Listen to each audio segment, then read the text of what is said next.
Shri Charles George കേൾക്കാമെങ്കിൽ ഇപ്പോൾ ഈ സംഭവത്തിൽ സർക്കാർ അല്ലെങ്കിൽ പോലീസ് കേസെടുത്തിട്ടുണ്ട്.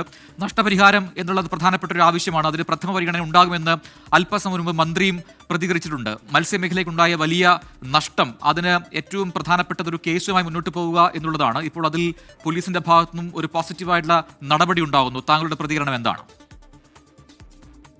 ഞാൻ ഏറ്റവും ആദ്യം പോലെ ഈ വിഷയമായിട്ട് ബന്ധപ്പെട്ടുണ്ട് ഏറ്റവും ആദ്യം കേസെടുത്തെന്ന് പറഞ്ഞുകൊണ്ടിരിക്കുന്ന ആൾക്കാരാണ്. ഞങ്ങളുടെ ആവശ്യം കടലിനകത്തുള്ള കാറ്റിൽ അലിഞ്ഞു പോയൊരു കാര്യമായിരുന്നല്ലോ.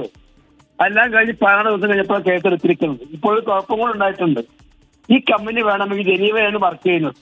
അവർ ഇൻഡെമിനിറ്റി ക്ലബുമായിട്ട് ബന്ധപ്പെട്ട സ്ഥാപനം, സെക്യൂരിറ്റി സ്ഥാപനം, ഇൻഷുറൻസ് സ്ഥാപനം, അത് ബ്രിട്ടാനിയ കമ്പനിയാണ്. അത് ലണ്ടനിലാണ്. ഇവർ ലണ്ടനിലോ ജനീവയിലോ എവിടെയെങ്കിലും പോയിട്ട് ഒരു സിവിൽ സൂട്ട് ഇൻജക്ഷൻ മേടിച്ചു കഴിഞ്ഞാൽ നമ്മൾ കുഴപ്പമറിയാമോ? ഈ കേസ് അവിടെ പോയി നടത്തേണ്ടി വരും. നമ്മൾ നടത്താനുള്ള ആരോഗ്യം ബാങ്ക് നമുക്കുണ്ടോ? നമ്മൾ ഒരുപാട് യുദ്ധത്തിനാണ് തീരുമാനിച്ചിരിക്കുന്നത്. ഇതൊരു നോർമൽ പ്രൊസീജിയർ അല്ലേ? ഒരു വണ്ടി പോയിട്ട് പോസ്റ്റടിച്ചാൽ വരെ കേരളത്തിൽ കേസെടുക്കുന്നതല്ലേ?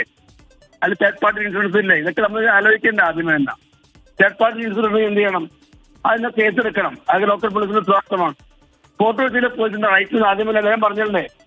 ഇന്ത്യ ഗവൺമെന്റ് 2014 ഞങ്ങളുടെ കേസിൽ എൻട്രി കണക്ട് കേസിൽ, ഞാൻ ആ കേസിൽ കക്ഷിയായിട്ട് 15 ദിവസം ബാധിച്ച ആളാണ്.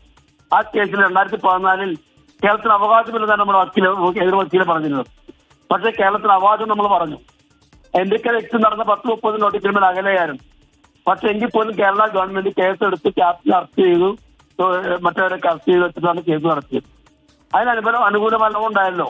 ഇത് നമ്മുടെ നാട്ടിൽ ലോകം നടക്കുന്ന കാര്യമാണല്ലോ. 2010 MSC പ്രിയ എന്ന കപ്പൽ ഇവിടെ മുങ്ങി ഓഗസ്റ്റ് 7 ബോംബെയിൽ. അപ്പോൾ നമ്മൾ കേസെടുത്തല്ലോ. ഇത് ലോകത്തിലെ കപ്പൽ വ്യവഹാരം നടക്കുന്ന രാജ്യമാണ് കൊളംബോ. അവിടെ 2021 കപ്പൽ മുങ്ങിയല്ലോ, എക്സ്പ്രസ് പേൾ. ഇതിപ്പോ ഇന്ന് നടക്കുന്ന പോലെ 7 ദിവസം നിന്ന് കത്തിട്ട കപ്പൽ മുങ്ങിയത് വലിയ മലിനീകരണമുണ്ടായിരുന്നു. അതിലൊക്കെ കേസിന്റെ വ്യവഹാരങ്ങളുണ്ടല്ലോ. വ്യവഹാരങ്ങൾ നീണ്ടു പോകും, അതൊക്കെ വേറെ കാര്യം. പക്ഷേ ഒരു ഗവൺമെന്റ് ഉത്തരവാദിത്തം, മത്സരാളികളോട് പ്രതിബദ്ധത ഗവൺമെന്റ് ഉത്തരവാദിത്തം എന്താണ്? അവർ കേസെടുക്കണം. അതിന്റെ പ്രാഥമിക മര്യാദ ഉത്തരവാദിത്വം അത് ചെയ്യണം. നമ്മളോട് നല്ല ബന്ധമുള്ള അഭിനയം കൊടുത്തിട്ട് വന്നേക്കുണ്ട്. വ്യക്തിത്വമല്ല കാര്യങ്ങൾ. ഒരു തൊഴിലാളി വർഗത്തിന് സർക്കാരെ ഭരിക്കണമെങ്കിൽ ആ ഗവൺമെന്റ് ഉത്തരവാദിത്തമാണ് കേസെടുത്തത്. അതെ, ശ്രീ ചാൾസ്, നിലവിൽ ആ കേസ് എടുത്തിട്ടുണ്ട്. നിലവിൽ പോലീസ് ഈ വിഷയത്തിൽ കേസ് എടുത്തു എന്നുള്ളതാണ് ഏറ്റവും പുതിയ വാർത്ത. അതിനെ സ്വാഗതം ചെയ്യുന്നു. ശരി, നന്ദി ശ്രീ ചാൾസ് ജോർജ് ഘട്ടത്തിൽ പ്രതികരിച്ചത്. എന്നാലും ഈ വിഷയം ഇപ്പോൾ പൊതുസമൂഹം ചർച്ച ചെയ്യുന്നുണ്ട്. അതിൽ സർക്കാരിന്റെ ഭാഗത്ത് എന്തെങ്കിലും സംശയങ്ങൾ ഉണ്ടായിരുന്നു, ആശയക്കുഴപ്പങ്ങൾ ഉണ്ടായിരുന്നു എന്ന കാര്യത്തിലാണ് മന്ത്രി പറയുന്നു. അത്തരം ആശയക്കുഴപ്പങ്ങൾ ഉണ്ടായിരുന്നില്ല. ഇപ്പോൾ DG കേന്ദ്ര ഷിപ്പിംഗ് മന്ത്രാലയം ആ രീതിയിൽ കൃത്യമായ റിപ്പോർട്ട് സംസ്ഥാനത്തിന് നൽകി. അതിന്റെ കൂടി അടിസ്ഥാനത്തിലാണ് ഇപ്പോഴത്തെ ഈ കേസ് എന്നുകൂടിയാണ് മനസ്സിലാക്കാൻ കഴിയുന്നത്.